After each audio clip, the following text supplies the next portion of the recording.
Hello everyone, Jack Powers here with another interesting episode of Infamous Federal Prisoners.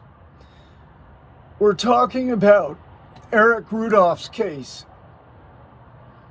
Eric Rudolph, this is episode 2, by the way, of Eric Rudolph, because there's so much information to cover. Last time we were talking about how Eric Rudolph planted a bomb at Centennial Park in Atlanta, and the thing went off and maimed a bunch of people, killed one, injured a bunch of others. And we're talking about how the case was investigated and what happened there. Because quite frankly, officials had no idea in the beginning who could have planted this bomb in Centennial Park. And so the FBI and other agencies began to try to fit together these pieces. And they just honed in on Richard Jewell, the security guard, the hero, the guy who was really trying to do a good job and trying to be on the ball, who first discovered the backpack with the bomb in it. They probably ran several different profiles and came up with, yeah, it's him. So they put him through every kind of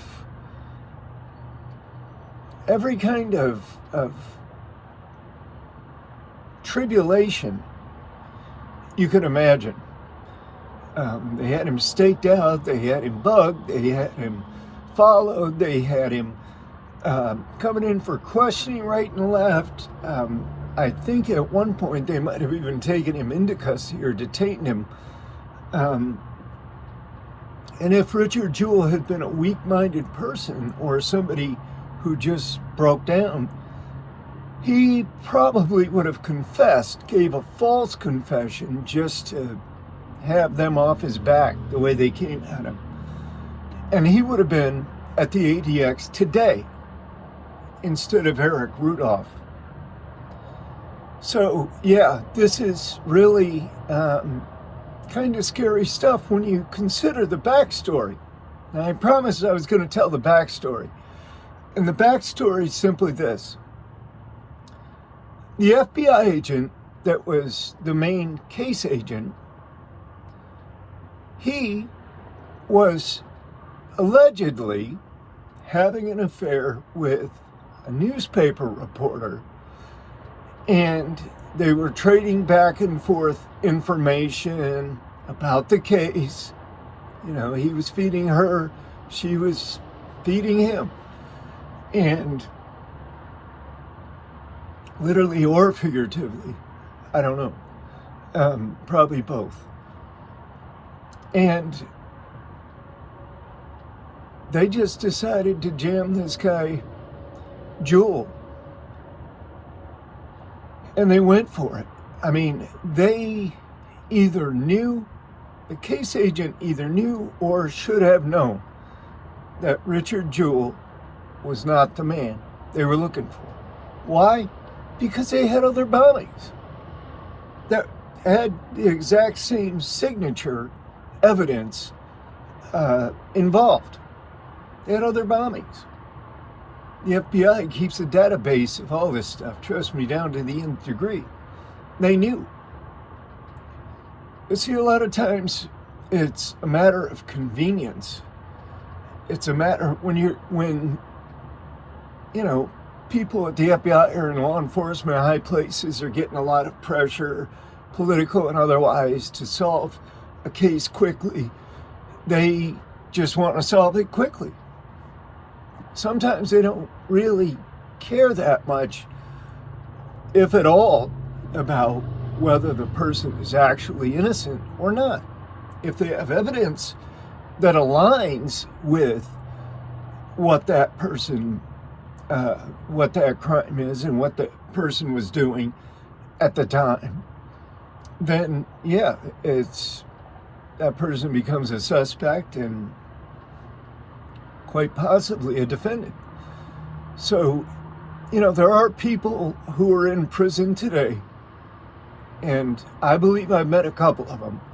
I mean, the old saw, well, everybody says they're innocent, right? And a lot of people do. I mean, I did. I went to trial in the federal system 5 times. And, I was guilty. And I was trying to beat the system. And I found out that with the federal government, the federal criminal justice system, they don't play around. It doesn't matter to them. The law, the Constitution, forget about it. If they want you convicted, you're going to be convicted no matter what. And so, I would advise people now, if you get in trouble and it's a federal charge, you better just go ahead and figure out what you can do right up front. If you can get a lawyer, get one appointed, whatever, and find out what the prosecution wants to do right then and there, and then negotiate through your lawyer and cut a deal up front, you're probably far, far better off than if you go through the process and go to trial. Because if you go to trial, they're going to slam you. That's what they did to me. So, you really don't have the right to a trial once you're accused, once an indictment is brought or a criminal complaint. You really don't have the right to a trial. You can choose to go to trial, but if you do, you're going to get hammered. Way beyond, far beyond what I was offered 8 years in the beginning, right up front. 8 years. I said, whoa, 8 years? Are you kidding me? I'm not going to do 8 years for... No. We're going to go to trial on this. I'm not doing 8 years for nobody. So that's how wrong I was. But this case really devolved into a case about Richard Jewell. And Mr. Jewell, God bless his soul, he hung in there. And his friends, he had people that he knew in law enforcement, they all turned against him instantly. People that he had known for years and worked with in different capacities, because a lot of times, the cops will moonlight as security guards themselves. And, he was tied right in with that circle. And they all turned on him almost instantaneously. So, yeah, I mean, he probably went into some kind of a deep depression, deep anguish behind all of this, because, look, you're the guy that has,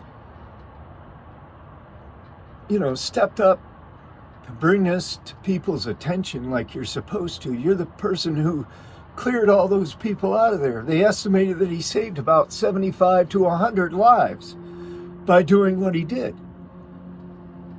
Come on. Really? How devastating to be that person, to be Mr. Jewell, and to have all this heat come down. When at the same time, the FBI either knows or should have known that it was not Mr. Jewell at all. And, nobody in the federal ranks, federal law enforcement, if they screw up a case, they don't get fired. They don't lose a paycheck. They're not necessarily, if they're put on leave, they're put on administrative leave and they get paid. It's a paid vacation. You hardly ever hear of an FBI agent or any other law enforcement official at the federal level being indicted. I could tell you other stories that I know of personally, where there was egregious conduct on the part of federal agents, and there's no consequences for them, none. They have impunity, and they believe that they have impunity, and the courts and the prosecutors won't lay a finger on them, won't touch them. So this is one of the major flaws in the system, is highlighted by this case of Eric Rudolph. Now, what happened with Eric Rudolph? Well, he went into North Carolina woods, and he knew his way around there. He knew people around there. He was from there. So he hid out there about 5 years before they actually caught him. And he had these camps, these base camps that he had established. He had food stashes. He went down and took grain from a local granary and put it in 55-gallon drums and buried it. And he would go to the stores on a routine basis. He would go to these stores and get in their dumpsters and do a little dumpster diving for some, I guess, vegetables or maybe dented cans of food or what have you. But it had to be a pretty friggin' boring life, even though he liked the wilderness and liked to be alone. It still had to be something that was relatively boring, just to be out in the woods alone for 5 years. Had to be. And then he got caught, of course, when he was dumpster diving, and a rookie, not the FBI. The FBI gave up, kind of. They looked for him for a while. But do they really know how to conduct manhunts in that kind of territory?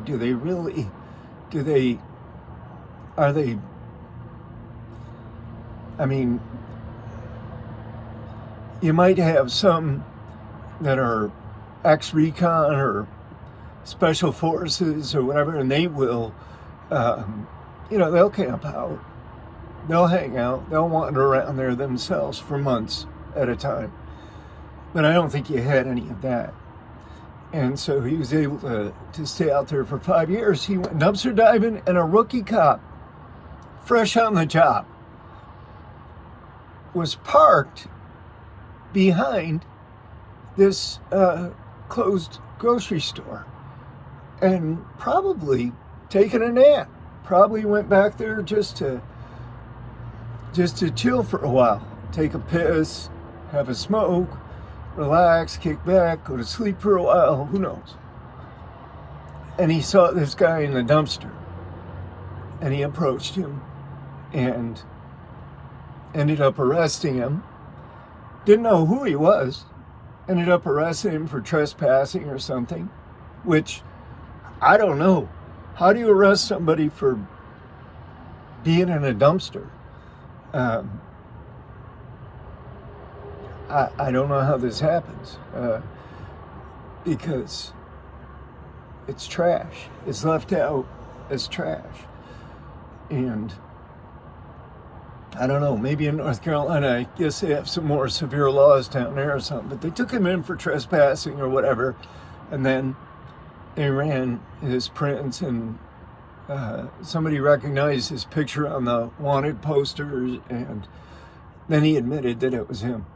So they caught him just by happenstance, just by sheer luck. Nothing intentional, nothing. It was just sheer luck that they ever caught him. So yeah, they tried to give him the death penalty. They do that. They, with federal cases where the death penalty could arguably be applicable, they will hit him with the death penalty just to make him plead guilty to to the charges. And then they'll load him up with the life sentence and send him on down the road. And Eric Rudolph has filed appeals in his case that I guess technically they make sense under Davis and the residual clause, where you have to have certain elements involved in the charge in order to prove up a violent offense. I read some of his handwritten documents, and if it wasn't Eric Rudolph, see, this is what I'm saying. Again, it takes another twist and turn. Just the case, just the name. Federal judges, there's no way in hell, there's no way on God's green earth that Eric Rudolph is ever going to get a federal court anywhere to sign up any kind of an order or opinion that says, yes, your sentence is going to be reduced. It's just not going to happen. It's like Leonard Pelletier. It's like 100 other guys that are stuck because of their names, because of the politics that are involved. Not because of the law, not because of the letter of the law that the judges are supposed to enforce, that prosecutors are supposed to enforce. One way or the other, they're supposed to be behind it, whether it's good for the defendant or bad for the defendant. They're still supposed to enforce the constitutional laws of the United States. But when you get to a certain place, the gloves come off. And it's no longer, let's do the right thing. Because you've got, what is the law? The law is a system of rules, ideals that are made up by certain human beings for other human beings. But they can only be enforced. The law can't enforce itself. It has to be enforced by human beings. It has to be applied by human beings. And human beings are fallible. So eventually they got the right guy. The wrong guy had so much trauma, so much stress that he died an early death. He probably would have gotten paid some money from the Atlanta Constitution on a defamation lawsuit. He probably would have sued the federal government. That wouldn't have went anywhere, really. Federal government is almost impossible to sue on civil rights violations because, again, the judges control all the outcomes and they work for the government. So, it is what it is. Eric Rudolph remains at the ADX today, and he will probably stay there for the foreseeable future, maybe till the end of his life. I'm Jack Powers. This is Infamous Federal Prisoners. Please buy my book if you would. ADX Supermax, The Alcatraz of the Rockies. There's two others, autobiographies. Pacing the Cage is the first 10 years of my incarceration, and then Lock and Key is the last 10 years. ADX is in the middle. So thank you very much. I'll see you next time.